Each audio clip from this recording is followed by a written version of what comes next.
فهي اللوحة دي بيعت ب2.8 مليون دولار، أغلى لوحة في العالم العربي يا جماعة.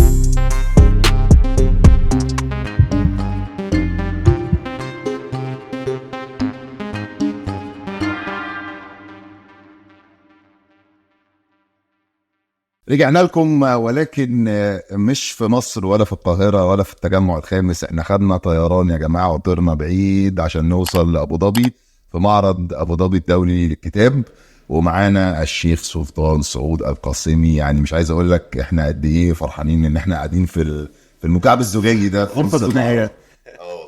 ايه الاخبار؟ تمام، ازيكم؟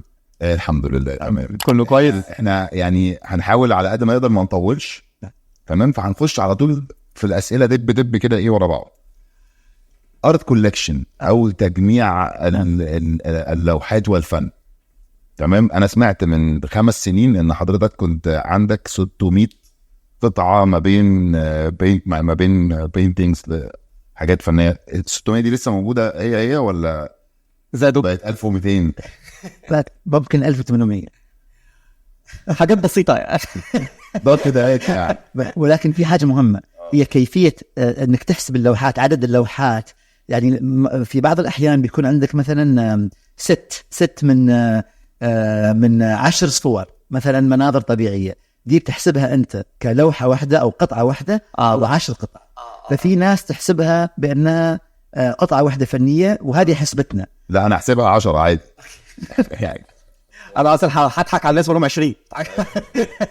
إيه الفكرة ورا؟ معلش اعتبرنا يعني إحنا هنتصانع الجهل شوية، تمام؟ نعم. إيه الفكرة ورا إن حد يبقى عايز يجمع لوحات عشان يشوفها أو تبقى عنده؟ ممكن تبقى استثمارية، مفهوم، لكن اللوحة بتتفرج عليها. إيه الفكرة إن أنا تبقى عندي كل الحاجات دي؟ فأنا عندي أغراض، يعني عندي غرض شبه اجتماعي، شبه سياسي، شبه ثقافي، اللي هو أني أحاول أن أوحد العالم العربي تحت مؤسسة فنية واحدة. فيعني أنا كجامع فن مهتم فقط بالعالم العربي، عندي شبه عنصرية، شبه تحيز للعالم العربي. نعم، شبه تعصب كلمة أفضل من كلمتي، باتجاه العالم العربي. أحاول أن أرى هل يوجد حاجة اسمها فن عربي، أو هو فن مصري وفن عراقي وفن سوري وفن سعودي مثلا.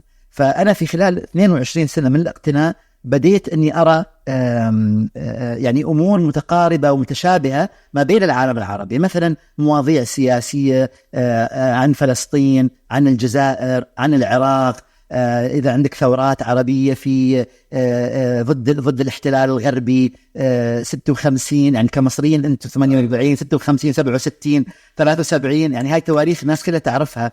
فبتلاقي أن الفنانين العرب كلهم اجتمعوا على أن يقوموا بالتعبير عن هذه الأحداث التي خضت العالم العربي وحركت العالم العربي من الخمسينات والستينات. فأنا مهتم دائما في منتصف القرن العشرين. وحاجة ثانية أريد أضيفها من فضلك، أن تاريخ الاقتناء في العالم العربي يرجع إلى مئات السنين. الناس كانت تقتني تحف إسلامية، الناس كانت تقتني تحف حتى غربية، ولكن أول مقتني بالمفهوم مفهوم القرن العشرين والواحد وعشرين كان مقتني مصري اسمه محمود خليل.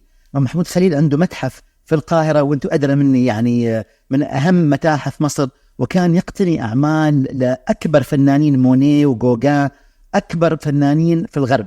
فصارت هذه المجموعة اليوم تعتبر يعني زيادة كبيرة للقاهرة، والقاهرة هي من أعظم مدن العالم. فما بالك أنه مقتني يضيف لها أعمال فنية، تجي الناس من آخر الدنيا علشان تشوف أهم أعمال لفنانين عالميين.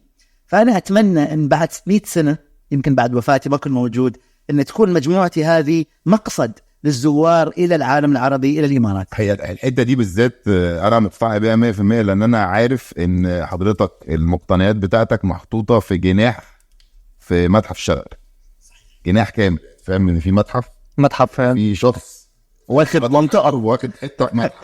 والله انا عايز يا جماعه حته من اللوفر بس، معلش احط فيها حاجتين.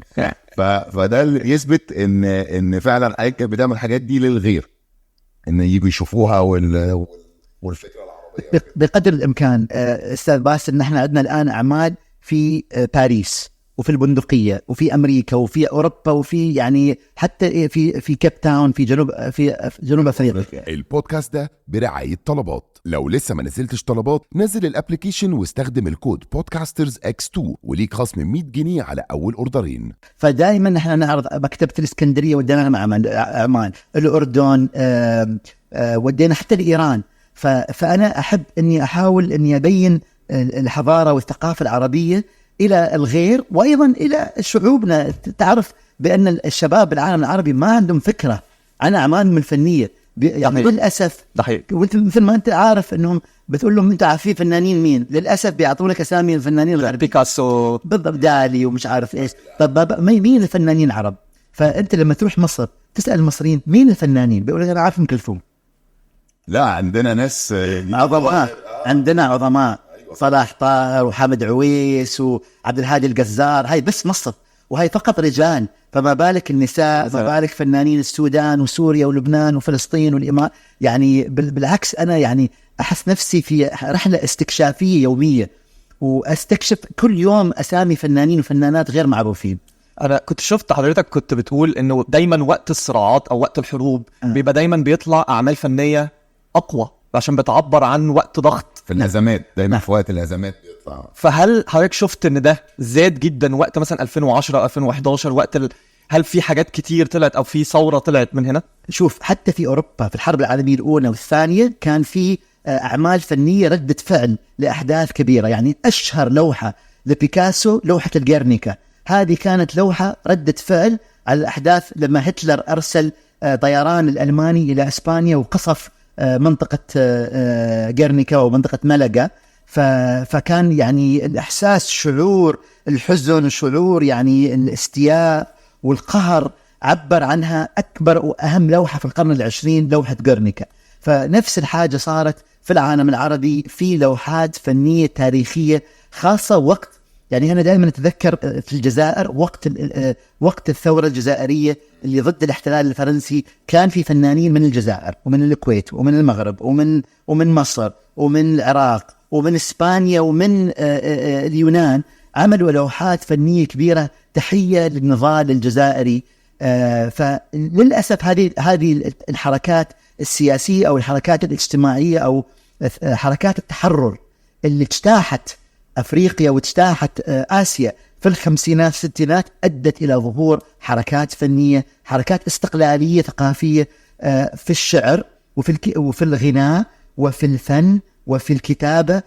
وأنا الآن في معرض الكتاب، ففي هناك الكثير من الكتب التي كتبت كردة فعل إلى هذه الحركات العالمية. هل ده بيبقى بسبب أن بتبقى في حركة أن الناس بتبقى عايزة تحافظ على هويتها وقت الضغط ده أو وقت الصراعات دي؟ أكيد. يعني حتى أنت لما تفكر في النشيد الوطني، لما تفكر مثلا بلادي بلادي بلادي لك حبي وفؤادي، يعني هذه النشيد الوطني ردة فعل إلى من الشعب المصري، طريقة عاوزين يوحدوا الكلمة المصرية، أو موطني قصيدة فلسطينية وقصيدة العراق يعني قامت باستخدامها كنشيد وطني عراقي.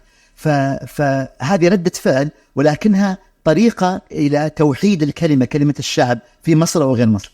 طيب احنا دلوقتي قلنا انه دايما في وقت المعاناة، او دايما في وقت حركات سياسية، او دايما في وقت حروب، بيحصل ان الفنان بيجي بيعبر عن احساسه او احساس العيشة بتاعته في البلد بتاعته من خلال اللوحات، من خلال التمازج، السكالبتشرز، من خلال كل الحاجات. ده التعبير عن الفنان للحاجة في الحاجة. نعم. ازاي اللوحة دي ممكن تفرق سياسيا؟ نعم. في الوقت الحالي بعد ما الفنان يرسمها، ولا هو بس تعبير عن اللي جواه؟ هل في لوحات فرقت في سياسيا؟ أكيد. يعني أنت عندك كثير من الفنانين اللي يرفضوا يبيعوا لوحاتهم، فتبقى معهم 50 سنة 60 سنة، وبعد وفاتهم يتم مثلا إهدائهم أو بيعهم. في لوحات غيرت العالم العربي، يعني في لوحات لها تأثير ضخم. في مثلا بحكي لك عن لوحة جمل المحامل، لوحة الفنان سليمان منصور، فيها صورة شيخ أو رجل مسن فلسطيني يحمل فوق ظهره لوحة صورة القدس، المسجد مسجد الأقصى، وفي هذه اللوحة تم طباعتها من قبل رجل فلسطيني في لندن، عمل 10,000 أفيش، 10,000 ملصق، وانتشرت. فالناس كلها حتى سواقين التاكسي في فلسطين بيعرفوا عنها. ففي أيضا لوحات في مصر وفي المغرب لها تأثير ضخم سياسيا. صارت مثلا حتى مرسومة حتى على العملات وعلى الطوابع. فعندك فنان جزائري اسمه محمد إسياخم، لوحاته تظهر على العملات الجزائرية.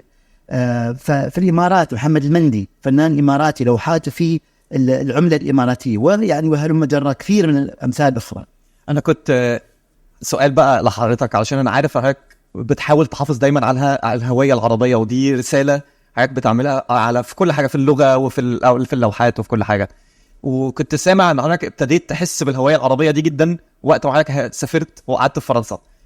ايه اللي حصل خلاك فجأة بقيت حاسس ان الهوية العربية دي تبتدي هناك بره، وقت ما كنت حضرتك مش موجود في الامارات؟ الغربة تولد الوحشة. الغربة تولد احساس بالوحشة للبلد، للأهل، للغة. ما يعني انت في باريس تسمع فرنسي، ودك تسمع مصري، ودك تسمع يعني تحب انك تسمع لهجة عربية، تروح تسمع بس المطاعم تسمعهم تتكلم معاهم. فكان عندك يعني نوع من الشوق لبلدك. وعلى فكرة مش بس انا، يعني كثير من الكتاب العرب والمثقفين العرب صار عندهم اهتمام بالعالم العربي اكثر حينما تركوا العالم العربي. فمش كل شخص، ولكن في بعض الأحيان.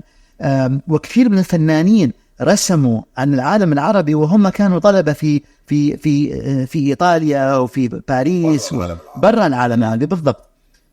وكنت كثير من الشعراء كتبوا عن العالم العربي خارج العالم العربي. فدائما تعرف إنه ممكن تترك العالم العربي، بس العالم العربي يظل في ولانك، يظل جواك. لا، وده في كل حاجة تانية على فكرة. يعني اي وقت انت بتبقى موجود، زي ما قلت الممنوع مرغوب، بس هي مش طبعا ان انت دايما حواليك كل حاجة بتسمع عربي. حتى في الصلاة مثلا في ناس مثلا تلاقي صلاتهم مش منتظمة. نعم. بس وهو في مصر تمام. تيجي يسافر لندن مثلا يصلي الخمس فروض، انا حاسس ان كل اللي حواليه لا انتوا مش معايا، انا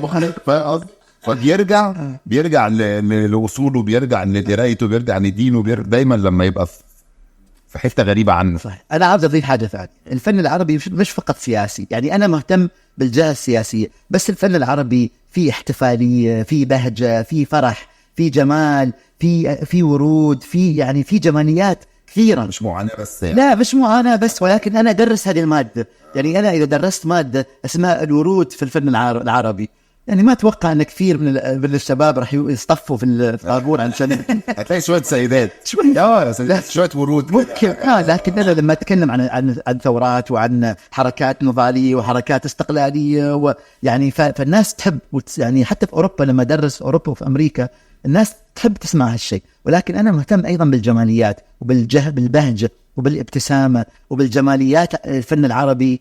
الأشجار والوديان والجبال يعني الفن العربي جميل يا جماعة، الفن العربي رائع. والشعر، أنا سمعت برضو أنك بتحب الشعر جدا.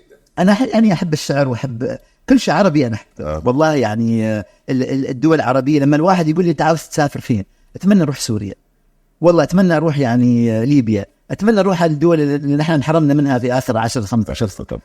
فنتمنى يعني أن الأمور، إن السلام يسود العالم العربي والأمور تتصلح علشان السياحة تزيد. يعني ما أجمل إني أنا أسمع اللهجة المصرية في الإمارات، وما أجمل إني أنا أسمع لهجة أخرى في دولة عربية أخرى، وأحس إن التكامل الثقافي هو أهم حاجة، وهو راح يولد التكامل التجاري، وهو مهم جدا أيضا. فأنا بهتم بالثقافة. إيه اللي ممكن نعمله في وطننا العربي دلوقتي عشان نوصل للتكامل الثقافي العربي؟ يعني ممكن نحن ممكن نحن أستاذ باسل كشباب وشابات من العالم العربي نستخدم شبكات تواصل الاجتماعية. يعني مش لازم نحن نعتمد فقط على الحكومات وعلى الأمور الأخرى. ممكن نحن ننشر ونكتب عن الفنانين يعني كباحث مصري. طب اكتب عن الفن المصري، ولكن اكتب ايضا عن المغربي وعن السعودي وعن العراقي. باحث عراقي ممكن يكتب عن حركات الوصال ما بين الثقافة المصرية والعراقية. يعني في بإيدنا كثير نعملها. على فكرة كان في احتفاليات عربية كثيرة في دمشق وفي بغداد وفي الرباط وفي مصر، كان في مهرجانات ثقافية عربية. فأقل حاجة ممكن نعملها أن ندرسها، نبحث عن الصور ونكتب عنها. فأنا عندي الآن لوحة في بيتي لفنانة مغربية اسمها لطيفة وجان، رسمتها في المغرب وعرضتها في باريس وبعدين عرضتها في العراق. فهذه قصة يعني فنانة رحلت ما بين المنطقة ما بين أوروبا، فنبحث عنها ونفكر فيها. في عندك فنان مصري مهم جدا اسمه سمير رافع، درس في الجزائر يا ناس، درس في الجزائر حوالي 10 سنوات. يعني أنت عندك جيل كامل مصري، جيل كامل جزائري تعلم وترعرع على يد هذا الفنان الكبير المصري سمير رافع. فنحن ممكن نبحث عن الصلات اللي نوصل ما بينها الثقافات العربية. بس بالنسبة لحد بقى، يعني بالنسبة للناس دايما الفن حاجة صعبة أو دخلتها مش سهل إن حد يفهمها، أو يمكن ما كانش فيه التعليم المظبوط في الأول أو حاجة. بس دايما بيبقى فيه الحتة بتاعت إن أنا الفن ده ابتدي منين. ماشي، أنا اقتنعت بفكرة إن أنا عايز أتفرج على الفن العربي أو فن أيا كان نوع الفن. نعم. إزاي واحد حضرتك شايف إن واحد لسه عايز يخش في حاجة زي كده أو يبتدي يتعلم في حاجة، يبتدي يعمل إيه؟ شوف النظر والزيارة، زيارة الإنسان إلى المعارض. يعني في مصر الآن تم إعادة افتتاح المتحف الوطني للفن الحديث في مصر، اللي فيه أهم لوحات مصر، وفي جاليريات في القاهرة والإسكندرية كلها جاليريات. فالواحد يزور. أستاذ كريم، أنا إنسان صار لي 22 سنة أقتني وأكتب وأتحدث عن الفن العربي، عمري ما أخذت مادة فنية. أنا الباك جراوند عندي بزنس وبانكينج، يعني صيرفة ودارس بزنس، فما فيش حتى يوم واحد تعلمت فن. فإذا أنا ممكن أتعلم وأنا مش أفضل واحد بالعالم، ممكن غيري يتعلم طبعا. بس دايما يبقى فيه الحاجات اللي هي بتبقى المعقدة، اللي هو تلاقي حد يبتدي يقول يبص على لوحة يقول ده أنا شايف جواها اللوحة دي بتعبر. ده موضوعين ازاي عشان احنا الاثنين هتلاقينا عارف ان هو تخش تلاقي وش كده وعين انا خطير. ازاي افهمها ازاي؟ انا مش شايف حاجه، انا شايف انا ممكن اعمل احلى منها، عارف وانا كده عارف. طب معلش، على فكرة الضحكة حلوة في المتاحف طبعا. يعني أنا ضد الناس اللي تقول كده في المتحف بلاش ضحك بلاش ابتسامة، لا خلي الناس تضحك، روح وولد إحساس الفرح والمرح في المتاحف. ليش لا؟ انا نفسي بقى اشوف البيت اللي انت بتقول عنه، في بيتي فيه لوحه. انا نفسي اخش بيتك اللي فيه لوحه ده. اهلا وسهلا. متخيل انه هيبقى معرض، لان انا امي الفنانه نجوى مهدي بتتفرج عليها، هي اصلا ارت ديلر وجولري ديزاينر البيت عندها يعني يمكن فيه 42 لوحه، مفيش حيطان، احنا شايفين لون الحيطه هي يوم كده، مش متخيل ان ست عندها ذوق. لا ما شاء الله. فحضرتك اللي انا كنت فاهمه لحد برضو من كام سنه، كنت تاني اكتر واحد مقتني للفن في الوطن العربي. دلوقتي بقيت اول ولا لسه؟ لا زال الدكتور باسل دلول هو مقتني فلسطيني لبناني، المجموعه في بيروت اللي بدأها ابوه رحمه الله عليه الدكتور رمزي دلول، والدتها رحمه الله عليها. هي اكبر مجموعه حوالي 3 أو 4000 قطعه، نحن ثاني اكبر مجموعه. يعني 3 4 سنين. لا والله استاذ باسل، اني انا افرح من الدكتور باسل، وافرح للاخوه في المقتنين في كل العالم. في مقتني اسمه تيمور حسن، مقتني باكستاني بيقتني فن عربي، افرح له بنبسط له، لانه انا حاس في مثل انجليزي بحاول بالانجليزي بعدين بقول بالعربي، the rising tide lifts all boats. ان انت عندك يعني الموجه لما ترفع كل السفن معا، فنحن كلنا نستفيد. فانا اتمنى الخير للغير، وبالعكس لما مجموعه الاستاذ باسل ومجموعه الاستاذ كريم تزيد قيمتها، مجموعتي انا تزيد قيمتها ايضا. فانا مش شايف ان هي يا اما يا انا. بس هل المجموعه دي ملكيه شخصيه ولا ملك للمؤسسه، مؤسسه براجيل؟ هي ملك المؤسسه قانونيا، وانا املك المؤسسه. بس طب ليه؟ ايه السبب ان ليه؟ لاني انا انسان ممكن يتوفاني الله في اي دقيقه، وانا كاتب عندي وصيه، ان الوصيه ان هذه المؤسسه تروح لمتحف. ولكن في الوصايا الاسلاميه اللي هي يعني فيها نظام شرع، فيها نظام شرع.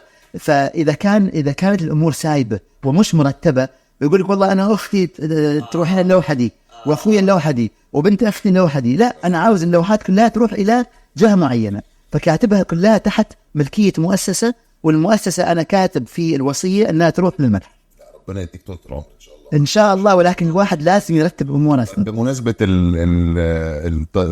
التطرق لموضوع يعني بعيد الشر الموت الفنان، انا دي حاجه هتجنني بقى، ودي لان انا كمان انا ممثل وانا كمان انا ممثل، فعندنا يلا مهرجان القاهره السينمائي مش عارف ايه زي مثلا مع كتاب ده نجيب محفوظ الله يرحمه رحمه الله عليه.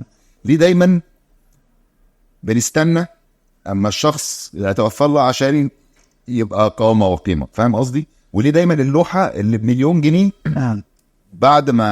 بعد ما يحصل الموضوع ده بتبقى 50 مليون جنيه؟ طيب هذا غير صحيح، لأنه في العالم العربي في كثير من الأساتذة والدكاترة تم إعطائها مقامها واحترامها، منهم الأستاذ المرحوم نجيب محفوظ، الأستاذ الدكتور الزويل في جامعة في مصر مسماه باسمه في حياته. ففي نحن عندنا يعني شخصيات عربية مهمة تم تكريمها في حياتها.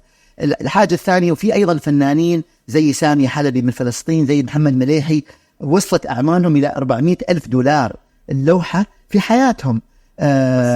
ناس معدودة ولكن تعرف الأستاذ باسل، لما يتوفى الفنان أصبح في مفهوم أنه ما في أي أعمال أخرى، ما في 100 عمل خلاص، أنت عاوز تشتري وتبيع هالأعمال محدودة الآن. بالضبط. فنانة مثل زي فريدا كاهلو هذه فنانة مكسيكية، فريدا كاهلو هذه الفنانة عملت يمكن 50 لوحة، من اللوحات 40 لوحة في المكسيك، خارج المكسيك 10 لوحات، والمكسيك فيها قانون أن ممنوع تصدير أي لوحة لفريدة. فهذه العالم كله قائم ومش قاعد على هاي 10 لوحة، على 10 10 دول أنت عاوز تدفع، فصارت قيمتها 30 مليون. فنحن في العالم العربي هل نحافظ على لوحاتنا؟ يا أخي أنا عندي مشكلة أني في بعض الأحيان أفرح لما متحف عالمي يشتري فنان عربي، وفي بعض الأحيان أستاء وأزعل وأقول لا، لازم يكون عندنا بالعالم العربي، مش عاوز الأعمال تطلع. يعني عندي أنا مشاعر مبسوط له، بس اللي هو زي لعيب الكورة عندنا لما بيطلع يكسب يقعد يلعب في النادي بتاعك كده لنفسك. ادفع لي 40 مليون دولار. ايوه مليون والله انا اربح. احنا دلوقتي بالنسبه انا بس دايما برجع تاني للهويه العربيه، عشان عارف العربيه نفسك او دي حاجه من الرسائل الاساسيه. احنا فين دلوقتي؟ حضرتك شايفنا فين دلوقتي كالهويه العربيه؟ هل اتحسنت؟ هل الناس بقت متمسكه بيها اكتر؟ هل رجعت يعني احنا فين دلوقتي؟ بالعكس انا متفائل جدا. الشباب عندهم تمسك بالهويه العربيه، ولو انهم بيعبروا عنها بلغات اخرى. يعني بتلاقي لاحظ انت الشباب على السوشيال ميديا بيكتب اني انا عربي بس بيكتبها بالانجليزي، عارف؟ فانت عندك يعني اللغه حاجه والهويه حاجه. فالهويه فيها يعني فيها تطور، تمسك بالهويه العربيه، ولكن ما فيش تمسك باللغه العربيه. ففي فرق. طب وازاي نبتدي نحسن حاجه زي كده؟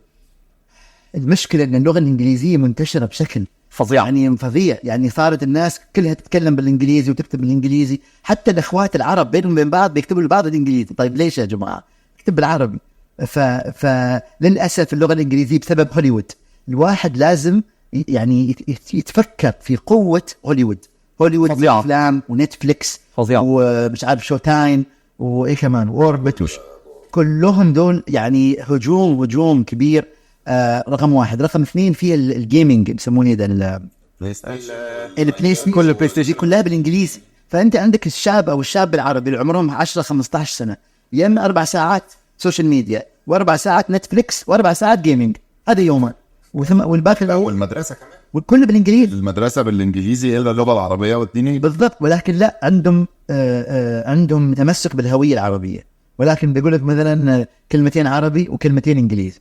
فانا اتمنى ان نركز على الجيل اللي ورانا. يعني انتم شباب ما شاء الله اصغر مني، ولكن ممكن انتم جيلكم بتركزوا على الجيل اللي جاي بعدكم، تكلمون بالعربي، تعطوهم ثقه بالهويه باللغه العربيه. على فكره اللغه العربيه غنيه جدا جدا جدا، احلى لغه في العالم، وايضا لغه من لغات الامم المتحده. الامم المتحده فيها 5 لغات، واحده منهم لغه عربيه رسميه، يعني لازم يكون كل شيء مترجم للغه العربيه. فاتمنى ان احنا نتمسك بلغتنا العربيه. والله انا بحاول، انا نفسي واحد من الناس اللي يعني انا اتلائم ان انا ساعات برضه بتكلم بالانجليزي ساعات، لان انا برضه غصب عني من الشغل ومن كده، فغصب عني بتلاقيني بتكلم في النص انجليزي، وبحاول دايما افكر نفسي بس هي فعلا مش سهله، لان غصب عنك بتبقى متعود على حاجات معينه. حتى الكلمات يعني أنا لما تتكلم مع ناس ثانيه بتقول لهم الهاتف المتنقل، بيقول لك الموبايل. طيب ليه الهاتف المتنقل يعني اصح من الموبايل؟ موبايل يعني ايه؟ يعني متحرك، او هو ايه متحرك؟ لا الهاتف المحمول. مثلا انت عندك مثلا الحاسوب الآلي، بتقول للناس لا كمبيوتر، لانك انت شاطر يعني. لا بس احنا في مصر داخلين في مرحله، احنا بمرحله الوحش. انتوا عندكم دلوقتي حاجه زيها هتبرنت. احنا بنعمل اللغه الكلمه الانجليزيه بنقربها ونحطها في جرامات، فاهم؟ لا هنحط ارقام في النص، اللي هو مثلا سيف يعني احفظ لي الملف. طب احنا بدل ما نقول له سيفت سيبهولي سيب كلها حتى من تشرب الخليج سيب. طب ليش احفظ يعني؟ فعندنا كلمات صراحه يعني هنا ممكن الوم المجمع اللغه العربي اللي هو اصلا في سوريا اللي محتاج دعم. مجمع اللغه العربي، دور المجمع اللي تاسس في سنه 1919 هو ان يجد كلمات جديده، وهو قام بهذا الدور في الخمسينيات والستينات، حصل على كلمات جديدة عربية، ولكن بسبب يمكن الحرب، بسبب الأمور اللي صارت في آخر سنوات، ضعف مجمع اللغة العربية في سوريا، فنتمنى أن يتم تفعيله. طيب احنا آخر بقى كده 10 دقايق في الحلقة بتاعتنا، احنا استفدنا من حضرتك وأفحمتنا، تسلم إيدك. عايزين نخش بقى على شخصك. ايه يعني امتى صحيت من النوم كده قلت انا عايز اقتني، انا حابب الفن؟ ايه اللي حببك فيه؟ في قصه ورا الموضوع ده؟ يعني ما فيش حاجه تصير يعني في خلال يعني ليله وضحاها او يوم وضحاها، فالامور تتراكم زي الزحمه. ما فيش حاجه اسمها الزحمه ابتدت امتى. امتى لو قلت لك زحمه القاهره ابتدت امتى؟ اي سنه؟ ممكن تديني سنه؟ ما فيش. سنة واحد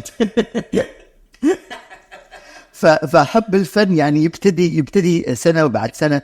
أنا كنت أزور المعارض، فاقتنيت لوحة، وبعدها ب6 شهور لوحة ثانية. تعرفت على فنانين، حضرت مؤتمر، قريت كتاب، فتعرفت على ناس عندهم حب وعندهم فهم للفن العربي. زرت مصر، ومصر طبعا منبع الثقافة ومنبع العلم ومنبع الفن العربي، فزيارات مصر كان لها دور كبير. زرت طبعا لبنان والأردن ودول أخرى، حتى المغرب، تعرفت على الفن العربي. دول الخليج، حتى العراق رحت، فتعرفت على الفن العربي وبديت أقتني. الآن أنا مركز على الفن الأنثوي، على النساء، تركيزي تقريبا شبه كامل على النساء.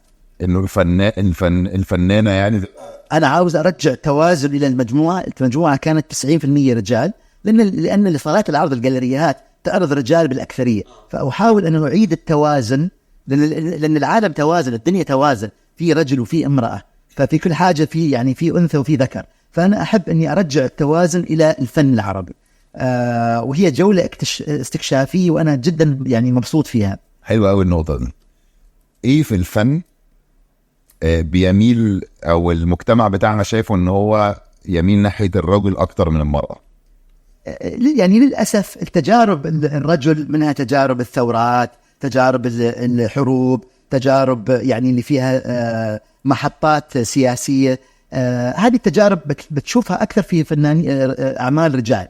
أما النساء بتشوف فيها مثلا تجارب الأمومة، تجارب الأسرة، تجارب يعني الدفء، حتى مثل ما تفضلت يعني حتى الورد، حتى يعني في الأنوثة لطيفة جدا وجميلة جدا. فنحن محتاجين ان نرجع التوازن، وما نكونش نحن فقط مركزين على الفايلنس، على يعني العنف، المعاناة.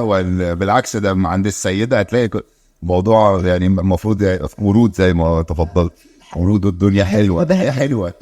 بس هل هو اصلا الحاجات اللي دايما الرسومات او اللوحات اللي بيبقى فيها معاناة وكده بتتباع بأرقام اكبر؟ عادة بتبقى ليها طلب اكتر؟ مش دايما، يعني في بعض الذكي انجد على نفسي هدلع بقى بتاع بقطاني بالصوت اقعد اعيط قدامها كل يوم. يعني او لا لان انت عندك فنان مثلا رسم، او فنانة رسمت لوحة عن مرحلة سياسية مهمة جدا، فهذه لوحة مثلا اغلى. اروح لمصر، الفنانة تحية حليم رسمت لوحة اسمها النوبة، عن زيارة الرئيس جمال عبد الناصر الى النوبة، رسمتها ب 66.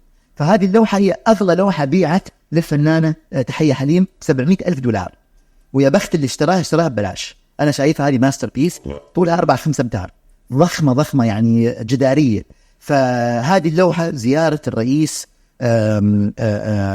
رئيس مصري، اهم يعني شخصيه في منتصف القرن العشرين الى النوبه، مشروع سد العالي، فهي لها مغزى سياسي، فبيعت بارقام خياليه. ولكن في نفس الوقت انت عندك لوحه للفنان المصري محمود سعيد بيعت قبل 12 سنه، اسمها ليش هدوف. ليه ما اعرف ايش ليش هدوف باللغه العربيه، كلمه فرنسيه. ليش هدوف؟ شدوف فيها اللي على جنب النهر، مش كذا؟ فهي اللوحه دي بيعت ب 2.8 مليون دولار، اغلى لوحه في العالم العربي يا جماعه. والله، بس ما فيهاش سياسه خالص، فيها جماليه، فيها رجال ونساء جالسين على النيل، ليش لا؟ فشوف انت الجمال ايضا له قيمه عاليه. طب هل الفن العربي ابتدى يتصدر لبرا اكتر واكتر؟ نعم. الان انت عندك اعمال فنيه عربيه في متحف البومبيدو في باريس، في متحف المتروبوليتان والموما في نيويورك، في متحف تيت في لندن، وفي معرض الان في باريس اسمه تجليات عربيه، في 200 قطعه فنيه في اهم متحف باريسي، اهم متحف فن في فرنسا، اسمه تجليات عربية. وهذا نحن أعرنا إليه 18 قطعة، فيهم فنانين من مصر ومن المغرب ومن فلسطين ومن يعني من العالم العربي أجمع. ففي اهتمام بالفن العربي، في اقتناء. متحف الجوجنهايم أبو ظبي عنده مجموعة كبيرة، متحف في قطر، ففي مجموعات كبيرة يعني تابع للدولة، وفي أشخاص معينين بيشتروا الفن العربي، وبيبقى في اقبال لما الفن العربي بيتصدر. نعم، في قطعه في قطعه، بس احكي لك عنها. في قطعه بيعت قبل يومين لفنان فنان لبناني اسمه عارف الرئيس، اعلى سعر وصل له اعماله 100,000 دولار، بيعت هذه القطعه ب50,000 دولار. فبسيط بس شوف انت الاسعار، يعني ممكن الواحد يستثمر 50,000 دولار، طبعا مبلغ كبير، ولكن في خلال سنه سنتين الاسعار ترتفع 10 أضعاف. انا بيتهيألي بره برضو موضوع المزادات بيعلي قيمه وسعر اللوح اكتر من هنا، صح؟ يعني بحس دايما بره في مزاد وفجاه يبتدي بمليون يوصل ل 80. صحيح، في مزادات في العالم العربي، ولكن للاسف مزادات الفن بالعالم العربي اكثرها في لندن وفي باريس، ويعني في اوروبا اكثر للاسف. وانا اتمنى ان ترجع المزادات الى الدول العربيه. اتمنى نشوف انا افضل اني اشتري من القاهره، افضل اني اشتري من دبي ومن ابو ظبي وغيره. فاتمنى ان ترجع المزادات لنا. طيب اخر سؤال عشان هدام بيقدم نروح نصلي، وحضرتك عندك اجتماع، وعشان احنا اتفقنا ان احنا هنخلص انا اهو معاك بالسنتي. اخر سؤال، الشباب العربي والفنانين الفنانين العرب الشباب الصغيرين في السن، هل هم كتير عددهم حلو بس محتاجين ياخدوا فرص، ولا هل احنا محتاجين نشجع الشباب ان يبقى في فنانين اكتر دلوقتي؟ نحن عندنا عدد هائل من الفنانين. انا مش ملحق، انا كانسان يعني ممكن اقعد 4-5 ساعات في اليوم اقرا واتابع الانستغرام على شبكات التواصل، اقرا عن الفنانين، مش ملحق. فالناس بتقول لي طيب بتعرف الفنان فلاني او الفنان الفلاني؟ بقول لهم لا. بيقولوا لي طب انت يعني عامل نفسك فنان وخبير. بقول لهم ده بالعكس، ده يعكس عمق الفن العربي، انه انا ممكن اكون 22 سنه بقرا عن الفن العربي، بس في عدد هائل من الفنانين، وهذه انا اراها كشيء ايجابي اني انا بعرف الفنانين. وعلى فكره كل سنه في آلاف الفنانين الجدد ما بين شمال افريقيا ودول بلاد الشام والخليج. مش ملحق انا وبالعكس شيء يبسطني. ده حاجه حلوه جدا. انا عشان انا في العيله الفنيه، فانا عارف ان في فنانين كتير جدا ومعارض جدا. وانا اقول لك حاجه ثانيه، مصر ولاده. مصر ولاده حتى من ناحيه الفن، مش بس كره القدم يعني. لا الفن احنا 120 يا دوبك يعني في 30 فنان، 30 مليون فنان، ده يعني رقم. ممكن من حاجه ثانيه، انا كنت في البندقيه في مهرجان البندقيه، وكان في الجناح المصري اللي فيه الفنان المصري العالمي وائل شوقي، كان افضل جناح بلا منازع في مهرجان البندقيه. وهذا يعني سبب فخر لكل مصري وكل عربي انه يكون في جناح عالمي. والله العظيم يستاهل جائزة الأستاذ وائل شوقي يعطيه العافية. وبارك الله في مصر في أهل مصر. والله هو يعني احنا في الفن ملناش سيد، عارف انت اللي هو كانت حلقه جميله. شكرا لاداره طبعا معرض كتاب الدولة ابو ظبي الشيخ سلطان سعود القاسمي، ده شرف لينا. ان شاء الله كريم في يوم من الايام يبقى عنده يعني زي غرفه صغيره في اي متحف نحط له فيها اي حاجه عشان حرام بطل الصوت يعني الولد بيحاسب صوره سيلفي كده جميله. وان شاء الله نقابل حضرتك تاني، بس يبقى عندنا بقى براح إن شاء الله عشان نشوف حياتك وفنك، ونزور البيت ناخد فيه صورة كده أهلا وسهلا. يعني. احنا مش بنعزم نفسنا خالص. أهلا وسهلا، والله أنا شرف لي وأكون مبسوط جدا. مثل ما تفضلت الأعمال معروضة في متحف الشارقة للفنون، في أي وقت تحب أخذكم في جولة، وأحب أشوفكم إن شاء الله أيضا في مصر. والله شكرا. السلام عليكم ورحمة الله. بس هل هو اصلا الحاجات اللي دايما الرسومات او اللوحات اللي بيبقى فيها معاناه وكده هل بتتباع بارقام اكبر عاده، بتبقى ليها عليها طلب اكتر؟ مش دائما يعني، في بعض الذكر عندي على نفسي هتلاقي بقى بتاع طاري بالصوت قاعد قدامها كل يوم يعني. أو لا لأن أنت عندك فنان مثلا رسم أو فنان رسمت لوحة عن مرحلة سياسية مهمة جدا،